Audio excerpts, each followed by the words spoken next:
I'd like to thank everybody for joining me today. Today, I want to talk about the concept of using a restricted executive bonus. Now, I like this because this is a straightforward way to reward and retain our key employees. And we can also include a vesting schedule to make sure that it fits what the employer will need. So, as we go through this, think about how you can use this and what type of employees we would want to retain. If you look at why do we need a retention strategy? Well, a retention strategy should, number one, our business owner clients are recruiting and trying to attract the best high caliber people with the benefits that they need that stand out to help them grow their business. Now, as we look at these key employees, the biggest thing is we need to make sure that we're rewarding them and rewarding them in a way that is meaningful, and it has to be beyond just the salary. Remember, we're trying to reward them in a way that helps them stay close to our business, helps them grow our business, and helps provide all of this human capital that we need to grow the business and keep it going forward. Well, if these are high quality, good individuals, the big part is everybody else would want to hire them away.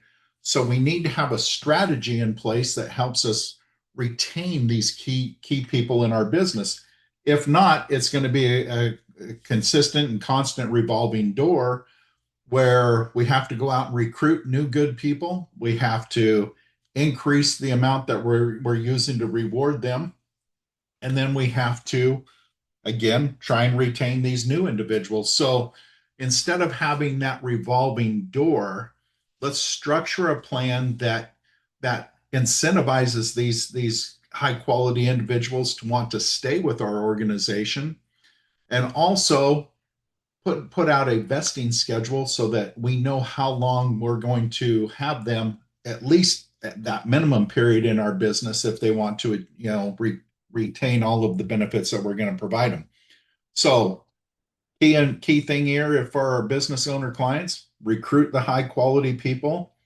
Let's reward them in a way that is beyond just the salary, and let's put in some kind of a retention plan that helps them see the a benefit for staying with the company long term.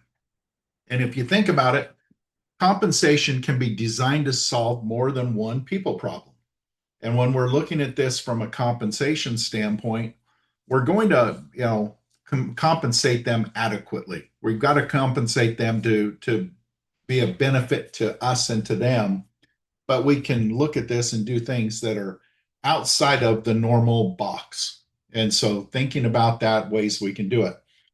So let's look at what an executive bonus plan does. Number one is the employer is going to pay a bonus that helps fund the policy premium. With an executive bonus, these are going to be built around a life insurance policy. And so the employer is going to be the payer of that premium. Now, when we set this up, we want the employee to own the policy. And then when they receive that premium, that bonus, that's going to be treated as income. Now, the reason we want the employee to own this policy, it helps them see the value of what's coming to them. And they can see it, they can touch it, they can feel it. But more importantly, when we design the policy, we're going to design the policy to fit this employee. Do they want more death benefit? Do they want more, cash value growth? Whatever it is, we're now sitting down and treating this employee in a way that's different from the rest of the group. And we're showing them that we care about them and their family and how this can be structured for them. Finally, when we talk about the life insurance policy, the nice thing about the life insurance policy, think about what it can provide. We can build cash value. That cash value, when the employee has the access to the cash value, they can use that to, fund their living needs. If they want to go buy a boat, they can do that. Or they can use that cash value later on as part of their tax-free retirement. That's a nice benefit because when they're paying the tax on the bonus now, so when they receive all this benefit at the end, they can access the cash value tax-free through withdrawals or loans. and they can use that in their retirement. And that's not going to be income that's going to affect their Social Security. Of course, it has a death benefit. So this provides the opportunity for you as the employer to say, I care about you and your family. I care about your beneficiaries. Let's provide this death benefit. If something happens to our employee, then there's going to be a death benefit to help take care of the family needs. So now, as the employer, you've extended beyond just the employee to now you're providing more benefit to the employee and their beneficiaries. With today's life insurance policies, we can add the chronic illness benefit. That chronic illness benefit will help our employee if at some point in the future they have a long-term care need. Now they've got a way to more effectively, cover those costs. So all of this works because it's a non-qualified arrangement. And when we implement it, it's very straightforward to put this in place and to maintain it. But don't overlook what the non-qualified means. That means as the employer, you get to pick and choose who you're going to include in this plan. If you go back to your 401k, a qualified plan, everybody gets the same benefit.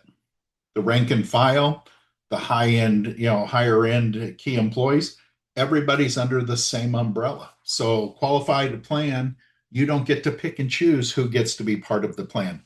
As a non-qualified plan arrangement, we can go out there and say, who are your key employees? Who is it that you need to provide this benefit for? And we design the plan around them. Now, when we say the structure is simple, that's true, but that doesn't mean it's not impactful or significant. We're going to design this plan to fit you as the employer, and we're also going to use it to fit the employee and the needs that they have.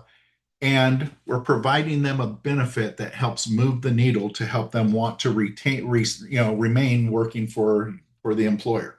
So simple, yes. Significant, yes. So what we talked about, it's a restricted executive bonus. So here's what we can do. Think about this. The employer's going to pay a bonus. When that bonus is paid, then we have it go into an issued policy. This policy is going to be designed for the employee based on their age, their health.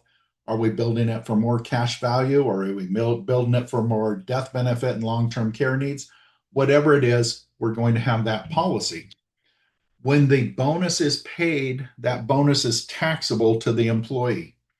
So part of this is, well, I would love for me not, as an employee, not to have to pay the tax. Somebody is going to have to pay this tax. But I ask, and when I talk to the employees, I will remind them, would you rather pay tax on the seed or the harvest?